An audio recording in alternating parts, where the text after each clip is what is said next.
नमस्कार, बहुत स्वागत है आपका। आप देख रहे हैं भाग्य चक्र और मैं हूं आपके साथ शैलेंद्र पांडे।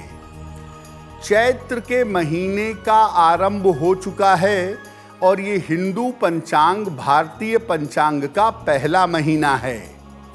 इस महीने की विशेषता क्या है, इसमें खान पान के नियम क्या हैं, किसकी पूजा उपासना की जानी चाहिए, आज इस विषय पर बात करेंगे।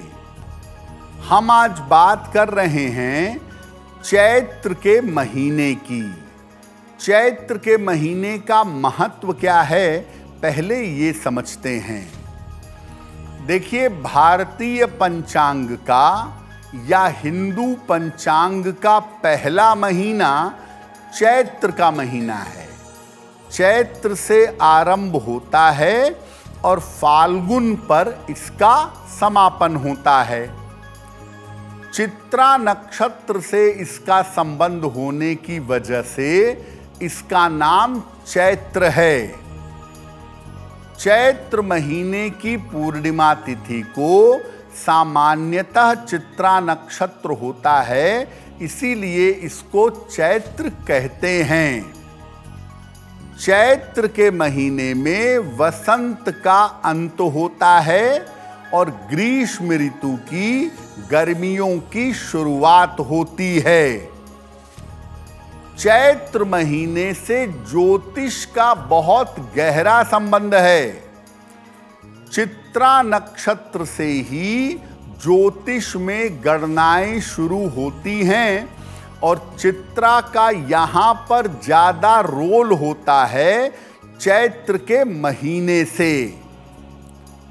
चैत्र के महीने से प्रकृति में, वातावरण में शुभता और ऊर्जा का आरंभ होता है।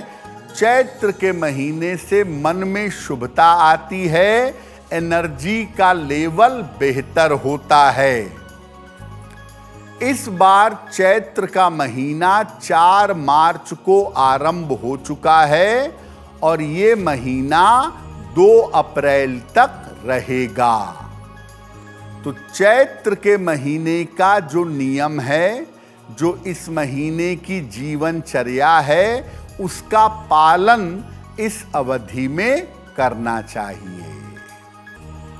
देखिए, भारतीय पंचांग के हर महीने में कुछ विशेष पर्व और त्योहार आते हैं जिनका आपके जीवन पर गहरा प्रभाव पड़ता है। चैत्र के महीने के पर्व और त्योहार कौन से हैं और इनका महत्व क्या है, ये भी जानते हैं।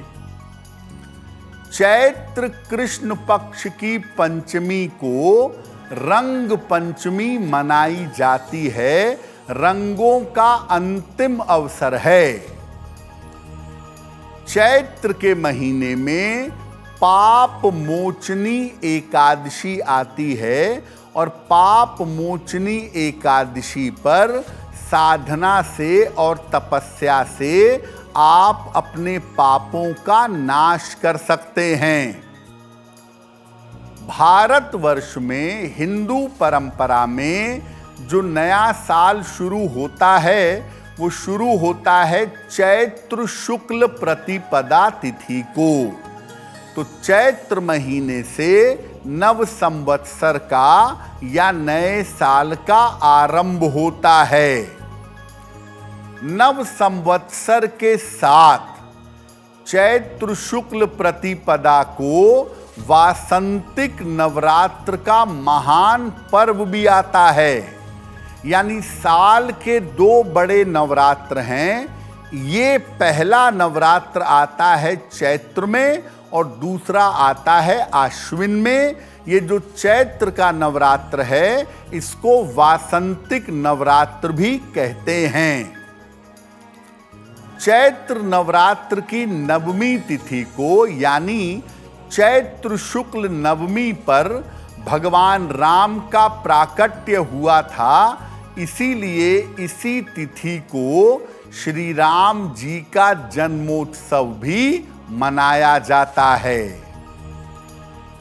चैत्र शुक्ल पूर्णिमा को अत्यंत पवित्र माना जाता है और चैत्र शुक्ल पूर्णिमा को पवित्र नदी में स्नान करते हैं, धर्म के कार्य करते हैं और दान करते हैं। ऐसा करना शुभ होता है।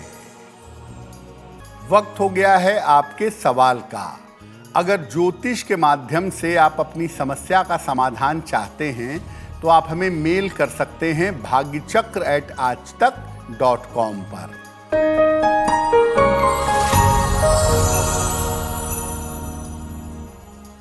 आज का पहला प्रश्न विमला जी ने हमें लिखा है और विमला जी हमें बेंगलोर से मेल लिखती हैं। अपने पुत्र के बारे में जानना चाहती हैं। पुत्र की जन्म तारीख है 4 दिसंबर 1988। जन्म का समय है सुबह के 4:52 और जन्म स्थान है बेंगलोर।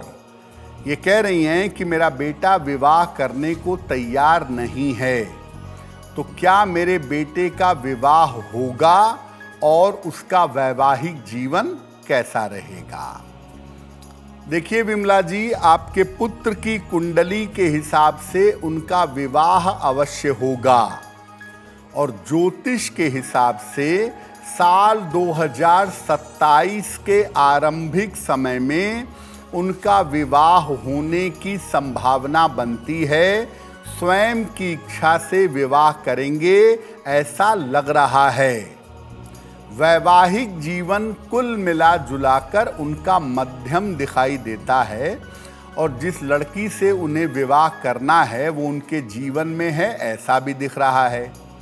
तो आपके बेटे का विवाह जल्दी हो जाए और वैवाहिक जीवन बेहतर हो जाए, इसके लिए आप रोज सुबह शाम 108 बार ओम गौरी शंकराय नमः इस मंत्र का जप करिए और अपने बेटे के नाम से बृहस्पतिवार को केले का या चने की दाल का दान करके प्रार्थना करिए, लाभ होगा।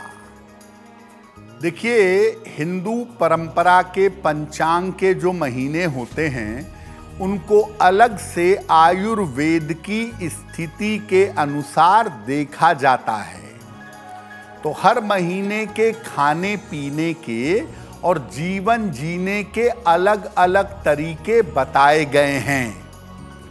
चैत्र के महीने के खान पान के नियम और सावधानियां क्या हैं वो भी जानते हैं। चैत्र के महीने से धीरे धीरे अनाज खाना कम करना चाहिए। अनाज खाने को थोड़ा कंट्रोल करें। ज़्यादा से ज़्यादा पानी पीजिएगा और ज़्यादा से ज़्यादा अगर फल खाइएगा तो आपके लिए बहुत अच्छा होगा। आयुर्वेद सख्ती से मना करता है कि चैत्र के महीने में गुड़ नहीं खाना चाहिए, वरना पेट की दिक्कतें हो सकती हैं। हाइपर एसिडिटी की समस्या आपको परेशान कर सकती है। चैत्र के महीने में चना खाना बहुत अच्छा होता है। शरीर को ताकत देने के लिए, शरीर को स्ट्रेंथ देने के लिए चैत्र के महीने में चना खाना चाहिए। चैत्र के महीने से बासी भोजन खाना बंद कर देना चाहिए, क्योंकि यहाँ से पेट की गड़बड़ियाँ और पेट के इन्फेक्शन शुरू हो जाते हैं। इसीलिए चैत्र के महीने से बासी भोजन खाना बंद कर दीजिए। देखिए, हर महीने की अलग ऊर्जा होती है और उस ऊर्जा को ग्रहण करने के लिए अलग अलग महीने में अलग अलग देवी देवताओं की पूजा करते हैं। जैसे सावन में शिव जी की, भाद्रपद में कृष्ण जी की, कार्तिक में लक्ष्मी नारायण की। तो अलग अलग पूजा उपासना हर महीने में की जाती है। चैत्र के महीने में किसकी पूजा उपासना करें? चैत्र के महीने में भगवान सूर्य और देवी यानी माता दुर्गा, इनकी उपासना करना लाभदायक होता है। नाम चाहते हैं, यश चाहते हैं, पद और प्रतिष्ठा चाहते हैं, तो चैत्र के महीने में सूर्य देव की उपासना करिएगा। रोज सूर्य देव को जल चढ़ाइएगा और सूर्य देव के मंत्रों का जप करिएगा। जीवन में अगर अपार शक्ति चाहते हैं और ऊर्जा चाहते हैं, ताकत चाहते हैं, तो माता दुर्गा की उपासना करना बहुत अच्छा होगा।